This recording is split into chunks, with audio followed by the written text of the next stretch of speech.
Ladies and gentlemen of the old world, I hope you're all doing well, and welcome to the showdown between Slaanesh and the Dark Elves here at the Rift at the World's Edge. It's going to be the Masque facing off against the Supreme Sorceress of Death, and more importantly, it's going to be Daniken on his dreaded Dark Elves, which is always super scary. So for my build, it's going to be 4 Marauder Horsemen, which I think are very good. They're able to counter skirmish Dark Riders, and Dark Elves do have a fair amount of light armor for these guys to throw javelins at, and they will allow me to get a triple cap real quick. Slaanesh is going to be vanguarding on all 3 of the points right here, devoted Marauders with Hell Scourges, and some devotees of Slaanesh. Now these are the ones after the change, so they do have overall higher missile strength at 30, but they lost a lot of their armor piercing and they have faster reload speed, so I do think they're actually a little bit better than they were before, but still probably a niche unit. But what they're good at is forcing people to attack into Slaanesh, right? Which is something normally people could play very defensively against Slaanesh. So I think mixing in a couple of these. I was talking to Daniken in the tier list video we did too, and he was kind of pointing that out, that he's been using them against other high-level players in Slaanesh games and having some success in situations in which people have to go after it. It's kind of a, just a bit of a, it's objectively not like a great unit stat-wise, but in the scope of the roster, it brings some, goodies, right? So the Masque, I think, is probably the strongest Lord in the update. She's got some sweet dance moves. Oh, that's so cool, actually. But more importantly, she's a 70 movement speed Mortis engine with insanely good combat stats and healing ability here with the Staff of Masques. And now that all the different stances are just straight up baked in to the character, I think that she's going to be really, really meta for Slaanesh. Not in every matchup, a little bit vulnerable to sniping for sure, but very tough to deal with. Chaos Sorcerer of Slaanesh with Shadows, just going to be spamming Melkoths. And I think that is it for my build. Now for the Great Daniken drop, it is going to be Scourge Hunter Chariots, backed up by Blackguard. I love it. So we got Blackguard, we got Spearman, and a Sorceress of Fate Abuna, which is very good against Slaanesh. If people are coming in with the Pleasure Seekers or any sort of Exalted Demonettes, having those are going to be very good. So out of the gates here, we do get some good Javelin Fire throwing into the Scourge Hunter Chariots. So those things are going to be getting melted up a little bit as they run back. They do have 80 armor, but overall, a decent little trade there as we do some poking, and we do open up with the triple cap right here. So now we'll do some fast forwarding as we do some light skirmishing here, both armies advancing, and you can see we are able to do some hurt to the Blackguard, Melkoths, and Javelin Fire, but those guys have pretty high leadership, so they're probably going to hang for quite some time. Now this is what's going to really get you guys going. I'm using the dreaded melee devotees of Slaanesh. Now let's see how they do. They do have good combat stats and good grinding, so maybe they'll do something. I don't know, I just wanted to have some fun. We're just exploring the new goodies here. So they come in, the devotee crossbows are hanging out here, and the Dark Elves are going to be posturing up on Objective 3 as I do have about 200 points. Value trading pretty even in the beginning with both of our ranged assets poking into one another, which is weird. Slaanesh got a little bit of range now. So my devotee crossbow is going to be advancing up and putting some firepower down while the Dark Elves preparing to advance on me. Saving up about 1,400 resources right here while the Scourge Hunter Chariot's trying to poke where they can. Jim carries, she's ready to go. We do get under the Melkoths right there. And the Masque, such a good character. It's insane. As a Nurgle main, I'm like, I wish I had a 70 movement speed Mortis engine. We have them, but they're like, 30 movement speed. I'll take it. Could be worse, right? You could just be a faction that doesn't have one. So Cold Knight's going to be coming around the side, while we do eat a little bit of firepower from the Shades of Dual Weapons, which I love. Shades of Dual Weapons do have the same overall damage as the Devotees, but they have armor piercing, and they look a little bit cooler in my opinion. Shades, I think, are some of the cooler looking units in the game. Those guys look rad. Alright, so soon we're going to be having a battle here on Objective 2. Daniken is going to need to advance up, and he's basically just preparing, calling out his Blackguard and his other good quality units, while the Masque is prepping, and I'm just kind of charging forward with my Marauder Horseman to make sure that he doesn't get freebies and or charge into my lines without any sort of punishment. Alright, so advancing up are the Dark Elves, and the Masque is going to be getting run over by a Chariot a little bit, which is unfortunate, but she does have healing, so she's going to be chilling out. And here, the Chaos Sorcerer of Slaanesh is going to be preparing into the Melkoths, and soon the battles will begin. Devoted Marauder is going to be moving in, and the Masque is going to be moving in as well. Going to be eating some Chariot charges, which is going to feel a little bit bad, but it is what it is. I don't really have a lot of mass to stop that with, and even if I did have mass, he's got Cold Knights nearby, he's got Halberds. Felt a little bit sketchy calling in elite units. So our devoted crossbows are going to shoot into the Shades, and we're going to have a missile trade here, but he does actually use a Fate Abuna on my archers. I was like, god damn. Some evil shit over there, as the Slangors do get attacked by the Chariots, as well as the Cold Knights. A very nice play by Danny. But we do rotate using our Marauder Horseman Javelins to counter-punish a little bit, and we do have some Hellstriders coming in, and honestly, the Slangors didn't take that much damage. So now the mainline fighting is going to erupt, but we have the Devotees in a fight that's really ideal for them, right? Oh, that's really cool, actually, seeing the Slaanesh Dark Elves with the Slangors fighting against regular Dark Elf units. But yeah, grinding down chaff units is something they're good at.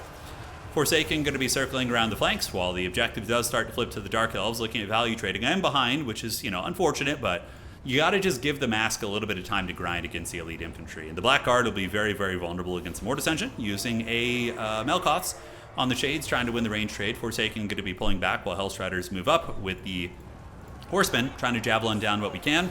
Hellstriders do manage to catch some of the Chariots, but unfortunately are going to be caught by the Coldwind Knights now. But at this point, might as well just stay in the fight and use the Masque to drain down what we can. So the Dance of Dreaming is going to be draining down all of these units, so we are accruing a ton of value right now from the Masque. Forsaken going to be coming around the outside while more Slangors do decide to poke in. And the Devotee is actually doing kind of good. No joke. The Black Guard are currently weakened, so they're losing stats because the Devotees do get the Malicious or Murderous Euphoria. So the longer they fight, they get stats, and then they do also 50 weapon strength. Okay, maybe are we sleeping on these guys a little bit? I don't know. Let's look at the value. We're going to click on you and see they're at about 800 value, so they've almost paid for themselves, and they're at half health, so I don't hate it. These other Devotees do get run down, though, and the Masque is really just kind of, there's not any natural predators for that character here. We do a flank on the top side. Heartseeker is going to be coming in.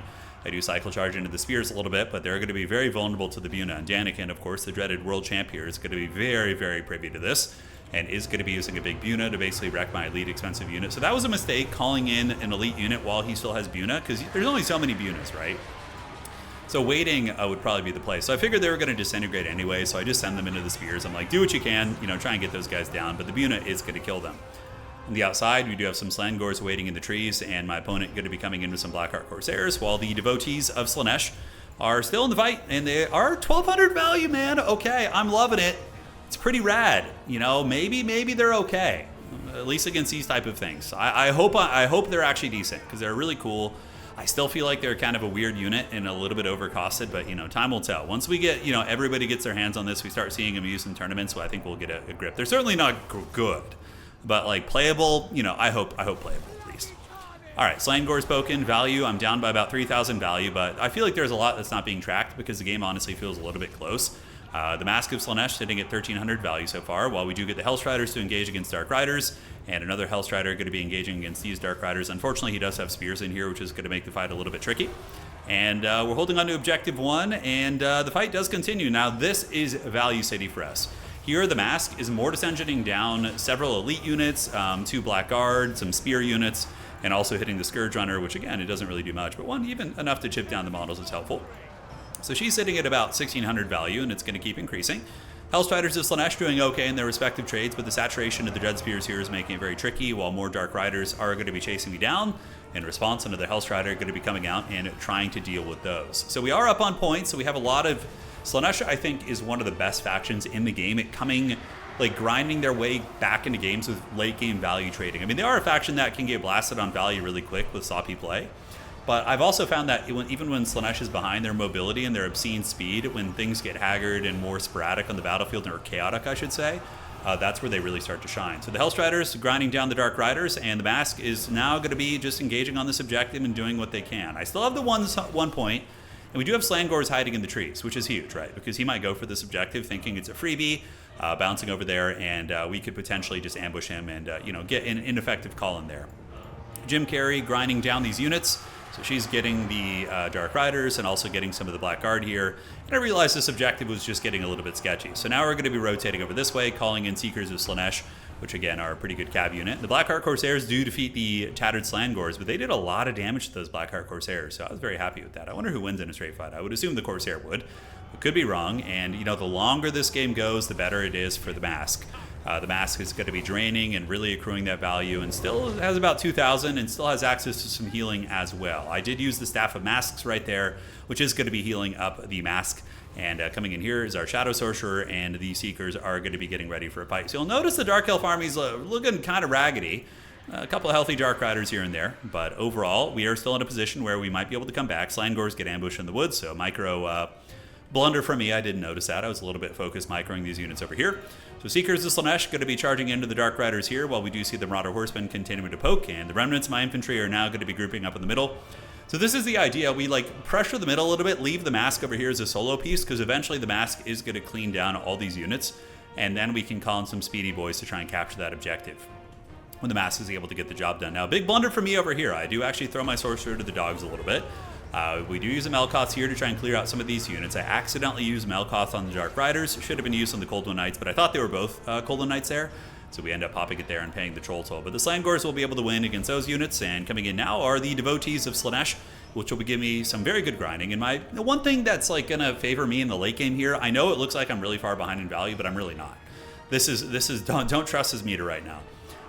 Is that the Fate of Bunus are going to be off the table, and I'm going to have a character that is going to be a game changer throughout the whole course of the whole game, right?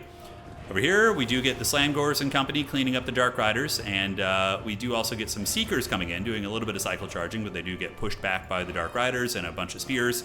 So the fight does continue to rage on, as we do also save our Sorcerer. So the Sorcerer is going to be salvaged and saved by our Marauder Horsemen. We do overwhelm the remnants of the Cold One Knights, and now we get our Devotees moving in, which in their first life they got how much value? About 1,200, so they paid for themselves and some, and now they're going to be getting in and fighting their Dark Elf cousins in another fight, which honestly should be pretty good for them. The longer they fight, the better. The murderous euphoria will continue. So Seekers heading across, and Jim Carrey over here doing some nice work as the Slangors and company continue bullying down these chaff-centric units. Hargoneth Executioners are a little bit scary, though. They will have good anti-infantry and potentially could finish off the Masque in combat. So hoping that these Devotees will be able to grind through the elite units in the middle, we'll have to see. Seeker's going to be charging into the flank here, but seeing the countercharge coming in from the Dark Riders, Slangor's going to intercept them, and the Seekers will be waiting for a better opportunity. Going to be pushing this side, preemptively kind of, seeing that the Masque might be able to clear some space, or at least lure away the Hargoneth Executioners as she does rotate to the middle. And the points lead I got in the beginning gives me a lot of wiggle room here, that's for sure. As the last Fate of Buna is going to be going down here. Usually I think you can get 3 Fate of Bunas in the game because it costs what, like 22 wins of magic or something? Yeah, so you can get like 3 of them, and I'm pretty sure that was the last one, because you bring Fate of Buna, yeah, 22, so it's going to be 66, and then you basically just use the rest of your wins of magic on aspects of the Dread Knight, which is good against Slaanesh. The magic damage against demons is very relevant. So the Devotees, honestly putting in some work, applying the weakened to the enemies, and the Masque of Slaanesh is now going to be in here, getting attacked by the Dark Elf Lord a little bit. Marauders are going to be trying to bully this point, and we get the Mortis Engine, and now we're starting to flip the point a little bit. I felt like I was losing the game, but I was like, wait a second, there's little something going down here. Slangor is doing great work, Pleasure through Pain, so they're going to be fighting and getting some nice melee attack buffs, as the Sorcerer is going to be piling in to help, and in the back we got more Slangors and the remnants of some Horsemen coming in to try and clear it off. As Jim Carrey does her best to grind down the middle. Unfortunately here there are some shades of dual weapons which are getting good shots, but we might have the opportunity to blitz over there. Here on this side, the Devotees, or excuse me, the Devoted, they're devoted also, just a little bit different. They're going to be bashing through the Dread Spears, and they will be able to beat them. Dread Spears have very pitiful damage output against infantry, so that should be a good fight for them. And on this side, the Slangors do arrive in time with some Hellstriders, and we should be able to stabilize this objective, which is super clutch. If you had triple cap me there, would have been probably an auto loss. But the fact that we are able to stabilize our outside objective now gives us a fighting chance. So even though the Masque is good against these type of elite units, Hargoneth Executioners hit really hard, and she's very squishy and is an infantry unit, so the bonus is going to be very relevant. So I'm forced to run away there. We got to start kiting him. It's not an ideal situation for us. This objective is stabilized, and over here, are we calling in more units? I don't believe so. A couple Dark Riders being called in by the Druki, and over here we're going to be sending the Masque with 70 movement speed and currently sitting at 3,000 value to head over. She costs about 2,400, I think, or no, like 2,200, I think. We'll look after the game, but it's something that's not bad at all. Fury's going to be using them to rear charge Blackheart Corsairs. The Dance of Dreaming is active. And all we need to do is get a double cap here relatively soon to keep our head in the game. Slangor's going to be hiding in the bushes, 55 movement speed, and getting 5 from Primal Fury. None from Pleasure through Pain yet, but that will come. A couple Hellstriders waiting in the wings, and the elite infantry just kind of sitting in the middle, twiddling their thumbs there, as the Furies are going to get countercharged by the Dark Riders, but I really just need to get his infantry off the point here, so we're going to be using the armor-piercing Furies to just rip apart the Blackheart Corsairs. Feels like it's worth it to me, and then we should be able to beat the Dark Riders. So Objective 3 is going to go our way, and Objective 1 is in flux. We get a really cost-effective fight. These are shades of dual weapons, but the numbers game is different. There's only 53 of them, and there's 115 of the Gors. So the Slangors are going to overwhelm them for sure, and the Shades are going to have a relatively bad time as we slap in Melkoths, and our Chad Sorcerer has been an absolute beast this game. So Hellstriders moving on in. Hellstriders coming in here for round 2 as the Hargoneth Executioners do come across, and now we have the cap here. We're going to in a second, and we are a little bit behind on points, but we are cooking a little bit. So, Slangors and Hellstriders battling versus these guys. Blades of the Blood Queen, nope, which is regular Hargoneth Executioner, is going to be a bit of a problem. And over here on this side, we have a pretty decisive little victory. So now the Masque is going to need to rotate to the middle because wherever those blades go, I can't really win the fight.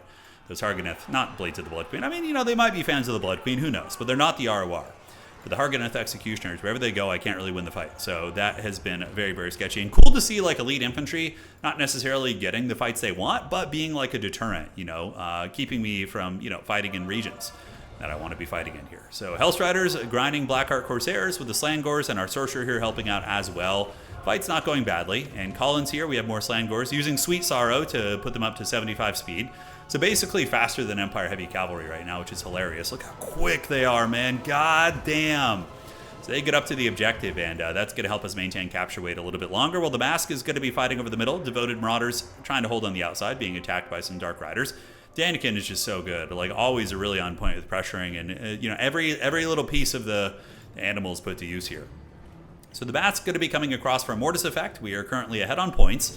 Just barely, as the Masque of Slaanesh going to be piling in here, trying to fight the good fight. Slangors engaged by the Harganeth Executioners, and the Sorceress of Shadows here is still hanging in there. This thing has been a beast. I think the new Slaanesh Sorcerers and that snake mount they have is such a freaking good mount. 100 movement speed, and it also imbues good AP values on the caster, which is so good. All right, another Slangor coming in, and the Masque is going to be trying to Mortis drain down. Now that the Masque has a little bit of support via the Slangors here, it's a better fight to fight against these elite troops. And with the Zongor coming up, not Zongor, Slangor, we are going to be able to... The trauma of the old Slangors is coming back. We're probably going to be able to win this fight and take that objective. However, a little bit of nice shenanigans on the outside. We do see some Cold Knights adjusting over there, and now our game plan is set. We need to get Objective 2, and we need to get Objective 1, both of which we're in the process of winning.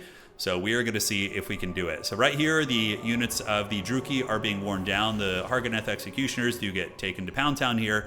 Damned of Dreaming also lowers leadership. It is so freaking good. The Masque really reminds me of pre-nerf Festus. You guys remember how busted Festus was when he came out? He's like used in every matchup. I feel like the Masque is like the same. It's going to be like auto-take in a ton of matchups. All right, guys, really close game though. 14-38. Objective 3 belongs to Daniken. Objective 1 is going to be going to us. And unfortunately, I think we're going to be just a little bit short, guys. So basically, we end up capturing both objectives. But at this point, I just needed to do it like 10 or 15 seconds earlier. What a good knockdown drag-out game. And you see how the value says I'm down by like 4,000 when my army's actually better at that point? You can't trust everything you see. You can't trust everything you read. It could be AI. But yeah, that was a really, really fun game. And man, so I'm not a Slaanesh player. I don't really know what I'm doing with them. And I think they're going to be insanely strong. In the hands of like sweaty players who really main them and specialize them and learn every niche and maneuvering patterns in Dom, dude, I think they're going to be terrifying. Daniken is just such a terrifying Dark Elf player. I personally feel that matchup probably feels Slaanesh favored if you have two equally skilled players playing, two mains on their respective factions. But Daniken is just so skilled, he's able to pull it off just with sheer will there. The elite infantry kind of got folded a little bit, but the Dark Rider play was really nice, and yeah, the Cab play and the Bunas really clutched it. Like, that game, we probably could have had a decent chance of just winning it if we didn't call in those elite units early on and waited for the Bunas to be used elsewhere. And look at the Devotees, though, getting 2,000 value. That's awesome, right? We got to see some cool stuff this game. GG, well played. We had Kane versus Slaanesh. What's not to love? Should have brought the Anointed, but if I brought the Druki Anointed, it would have just, not Anointed, yeah, the hero, I would have just automatically lost. That thing is such trash. All right, guys, GG, well played to the champ. We'll see you guys around. Take care of yourselves, and that is going to be it for today.